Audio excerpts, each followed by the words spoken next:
Thank you. So we have two presentations, so I'm happy to have this presentation with you today. Welcome. We will have two parts. The first part is going to talk in general about the metadata and SMT 2110-41. And the second part is what we did in terms of the Olympic Games. So I'm going to start. So first, let's talk about the standards, the foundations on the ITU side.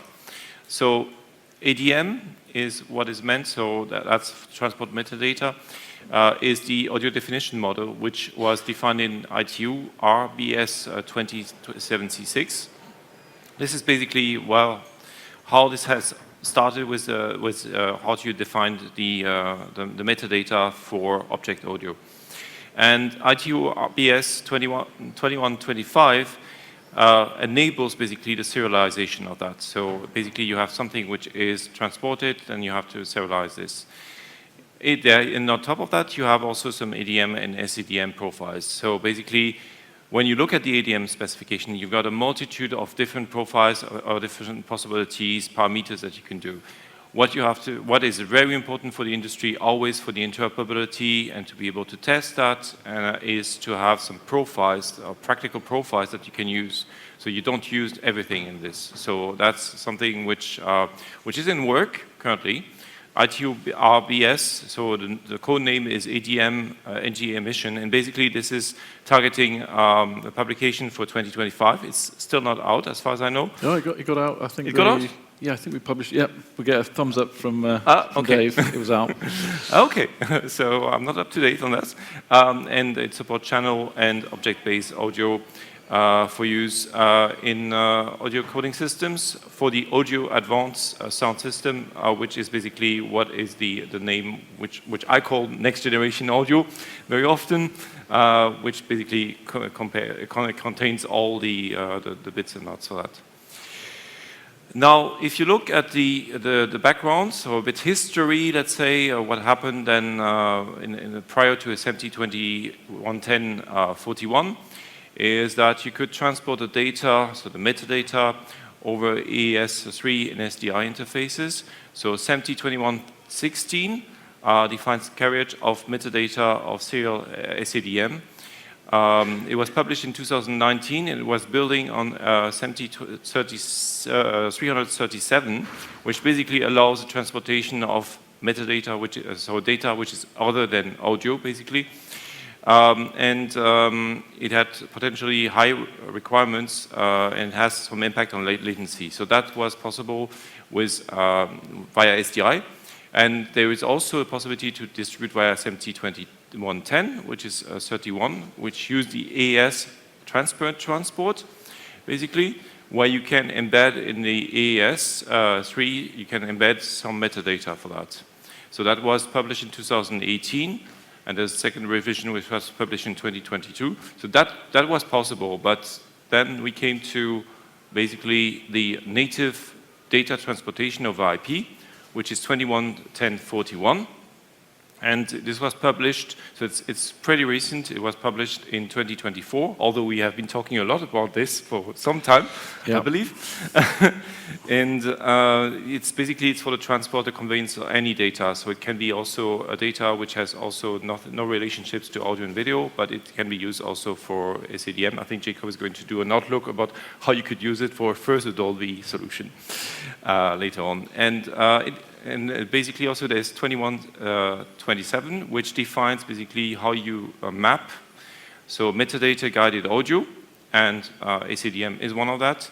How you map that to SD2110-41. So maybe that's a bit abstract. There's a picture which maybe hopefully is going to make it more clear. So down, if you start from the bottom, you've got IP, the IP transport.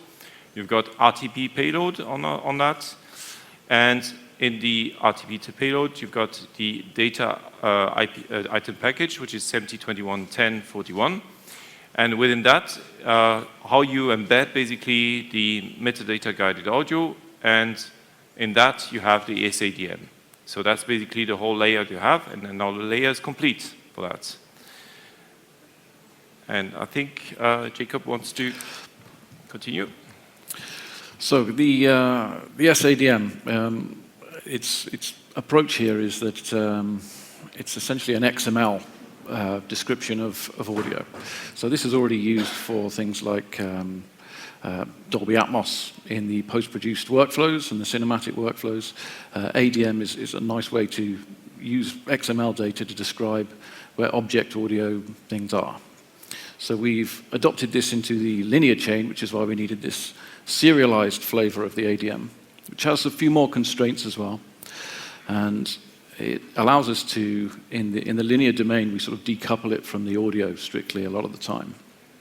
And it allows us to load things in and stream stuff off to encoders like the Ateme system. So some of this metadata can be completely sort of system agnostic as well, and there are different profiles as well as the emission profile that may suit different parts of the chain.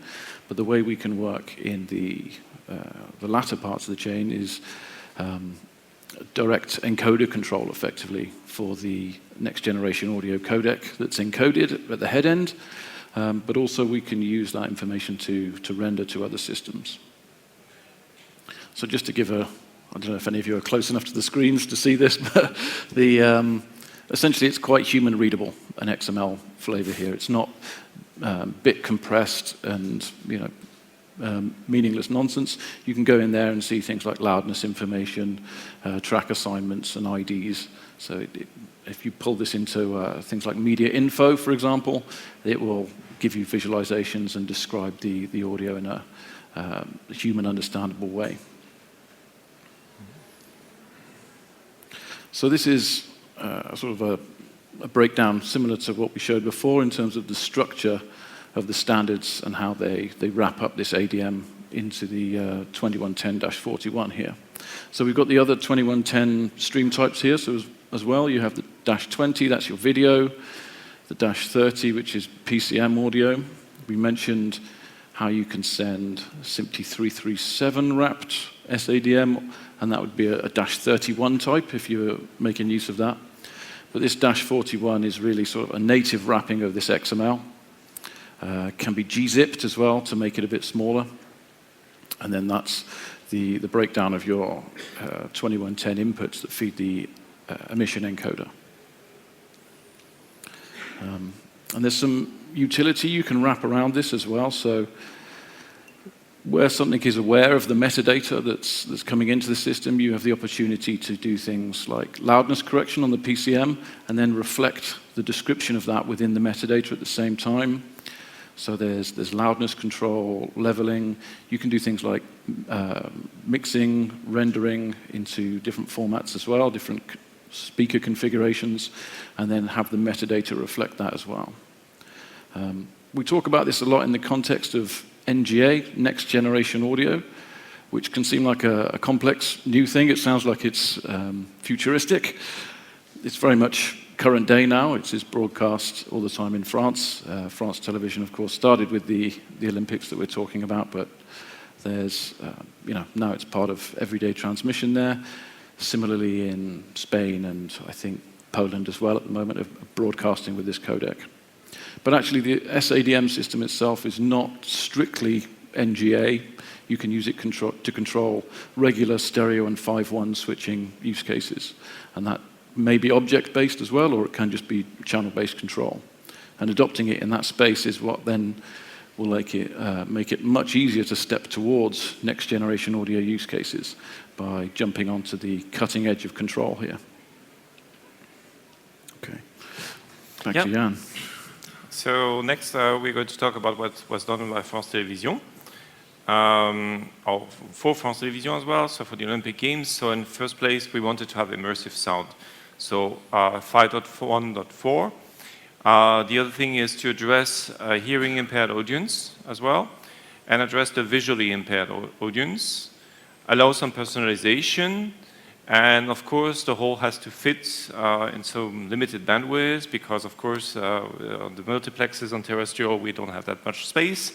So bandwidth optimization are needed, so we can't just encode 3 tracks or 3 different tracks around that. That's not possible, which are completely mixed. That's how we did before. and some in Germany are also still doing this, unfortunately. Basically, that's how the NGA comes into play. Basically, all sports OBS streams were delivered in 5.1.4, and it was an object-based production. So that means dialogue is an object, audio description is an object, and then you've got, of course, the music and effects, which is the base for that to use, and then you've got all the labels for the programs.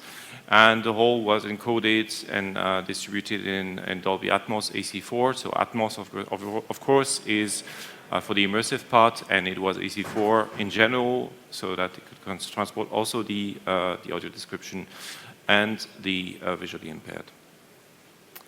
And yeah, of course, we talked about that. So we talked a lot about the metadata. It needs metadata to be able for a receiver, when it gets all the different components, to be able to mix that together and to adjust and basically the different levels and mix that together on the different speakers.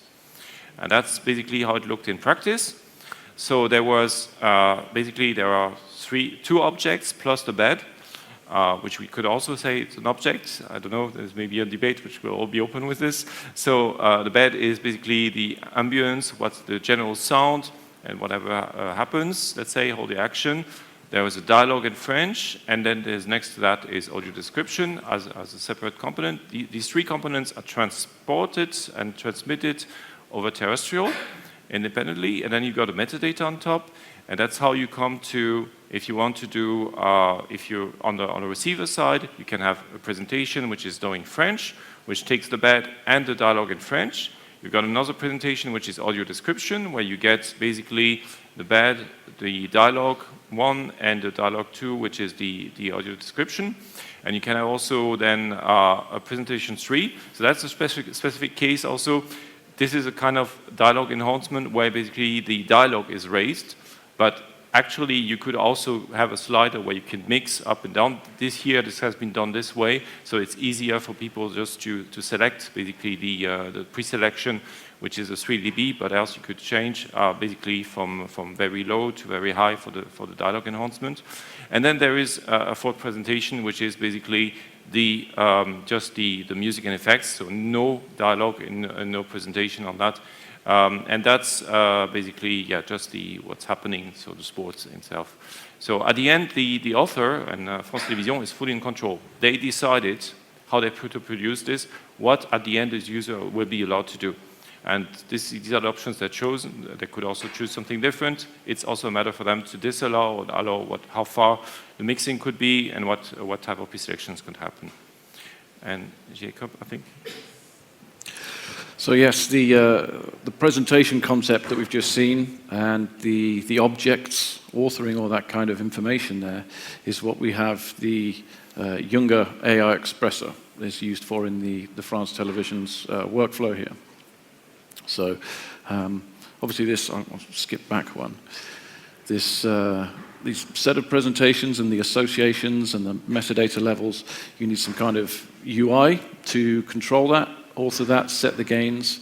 On tools like the younger AI expressor, you also have leveling utility, things like Level Magic, so that can prepare like parts of the mix that you might not have someone listening to, so they can do a bit of automatic bed control or commentator leveling. And that can really be necessary once you start to explode the amount of presentations you're delivering. Expecting someone to be monitoring actively each presentation and its relative levels is something which is not necessarily going to be, you're not going to have the manpower for that really. So the utility there is an opportunity for folks like Younger. And you can see their tool actually on the Bionics booth, which is at the back corner of the room. They've got the AI expressor set up there and can show you the UI and how that works. So the workflow for France TV was quite interesting, where they have two of these Younger systems, the AI expressors. One which is sort of paired to the head end, which can be in one of two modes. It can be in an authoring mode or a pass-through mode. So during the sports, they'll have the pass-through, so the metadata then is authored closer to the event. It's passed through the chain in this 2110-41, off to the second unit, and then if they have to split off to an advert or some kind of insertion, they will go to a preset on the the second AI expressor here, which allows them to then switch to a 5.1 mode or a stereo mode, depending on what they're playing back off their server. So this is what was possible at the time, and we're looking to evolve that now so that we can introduce native playback of assets off of linear servers, where the metadata is actually wrapped up with the file-based assets coming in there. So most of although this is an OB track here, that first younger, that's the full presentation mix there with commentators and everything is available in the OB track there. So I think there's no secondary production in this chain.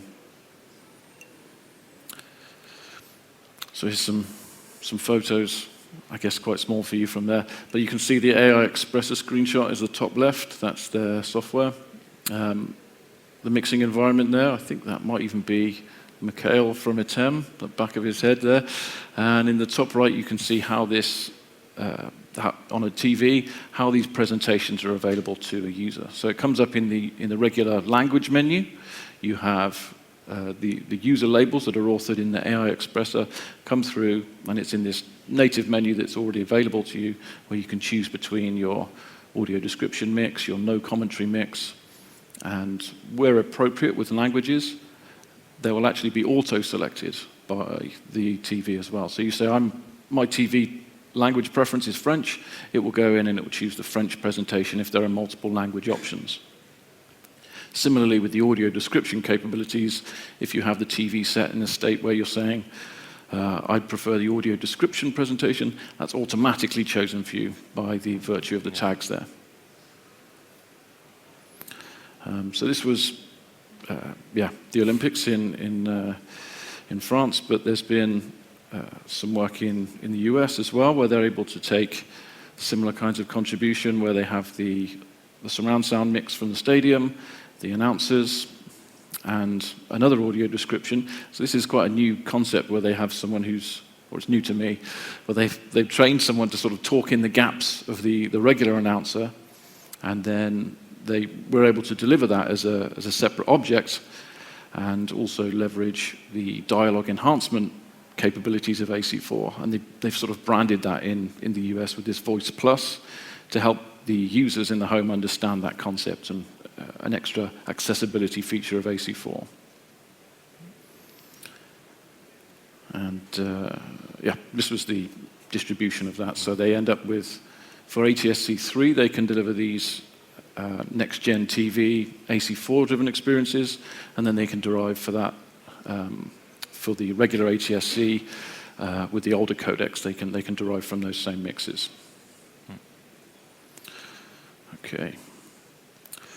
So with 2110-41, we've made this new native method of sending our metadata through the chain. With the previous wrappings of things through AES 3 layers, SMPTE 337, everything was a bit difficult to get hold of. But now with the -41, we've made a new fast metadata is the name of the spec, way to send information. Now we're using this for NGA to start with, but since the Olympics now we've connected this in the Ateme to the Dolby Digital Plus encoders, so that access to all the existing legacy decoders in TVs as well. And that means you don't have to send alternate mixes. You can use this serialized ADM and the presentations, and you can say, okay, well, that default presentation, render that to a 5.1 or a stereo even in Dolby Digital Plus, and deliver that for simulcast use cases. So you don't have to send this rich audio experience and a bunch of derivatives. You can derive everything directly at the head end and save yourself the PCM transport for those as well. And that can be quite important if you've got other parts of the chain which are not as flexible as 2110, where you can easily go beyond 16 channels. If you've got other pipes, satellite links, SDI systems, which might only have up to 16 or sometimes less, you don't want to be sending loads of extra audio. You won't have anything left then for objects and doing advanced use cases. As well as the SADM use case for this fast metadata now, we've also unlocked this for Dolby Vision metadata. So that's a new capability which is very much up and coming, but it's another data type that we're using this transport for. So that means that experiences for authored metadata in the HDR space, which were previously only available to VOD, are now going to be available for linear as well. So that's bringing up the capabilities of linear delivery to match those premium VOD experiences. And of course, the requirement there is to have a playout system which can emit -41. And so B-Bright are the partner who's doing the first work on this with us. And so they've got firmware now where they can bring in a MXF file which has serialized ADM and Dolby Vision metadata in a format called ISXD. It can unwrap those tracks and emit these -41 streams into their chain as well. And it's a sort of channel in a box product there with the UHD channel, I think the product's called. And you can go and see I think someone from B-Bright's over on their booth today. So I think that's the up and coming stuff, which has evolved a bit since the Olympics even. And hopefully we'll see more pickup of this where people want to take more control of their NGA playout. And yeah. So just to say that France Télévisions UHD is still on air, so it's continuing. It's just the start. Obviously, some of the features that were realized at the Olympic Games, they are currently not on air because it's just normal, let's say, non-live sports. But for instance, you have things like audio description, you have some dialogue, and so you could have also the dialogue enhancement also being used also to some extent. So that's, and every time there's a sports event, so you can imagine that next week there will be a big sport event starting in France, where suddenly there will be also some of these features of NGA, these advanced features. I think also one of the challenging things was also to support very challenging the legacy and or the multiple, because we have IPTV operators which have also set-top boxes. We have the classical DTT distribution, and that was a bit the challenge, how to match that and having all these different mappings and being able to adjust that. Again, it's on air, and I think it's maybe one of the first, I don't know whether it's the first, but at least a big one, let's say, we're aware of, where there's this kind of NGA workflow. And of course, we would like to thank Yannick Olivier from France Télévisions, who was also deeply involved in the whole project, and he also participated in the white paper, and it was presented at SEMTI and this presentation as well. He couldn't make it, but he would be happy to join us here. Thank you. Thanks.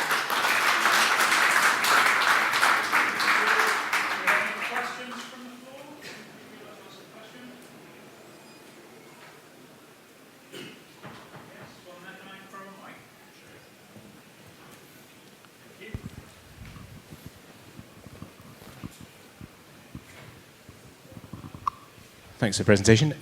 Can I just clarify that is the audio accessibility mix, was that plus 3 dB as broadcast? So was that the setting of it? Because you said you could change the setting. So it was a pre-selection which was distributed, and basically that was you take the dialogue, you take the music and effects, and you put the dialogue 3 dBs up. I know conventionally that's what has been shown also in many presentations. You would have the slider. But sometimes, I mean, I was a manufacturer in the past, and I know for manufacturers it's very challenging to do a decent UI. I compassionate with them, and in that case, there was just this additional pre-selection where you could select the 3 dB. Okay. I don't know whether I answered. And that answers the question. And the follow-up to that was, why was it chosen at 3 dB? What was the reason? Well, I think 3 dB was probably chosen as an acceptable. You could have also an additional 6 dB or 9 dB, but I think 3 dB was probably seen as something where you double up, which probably was the good middle ground. Any other questions? Okay, well, please, a round of applause for our presenters. As I said at the top, there's coffee at the back if you'd like to join us, and I'm sure the presenters will be there if you'd like to discuss with them. And we are taking a lunch break now, and we are back at 1:30, minimising cyber risks in media. Come and join us then. Thanks, everybody. Thank you.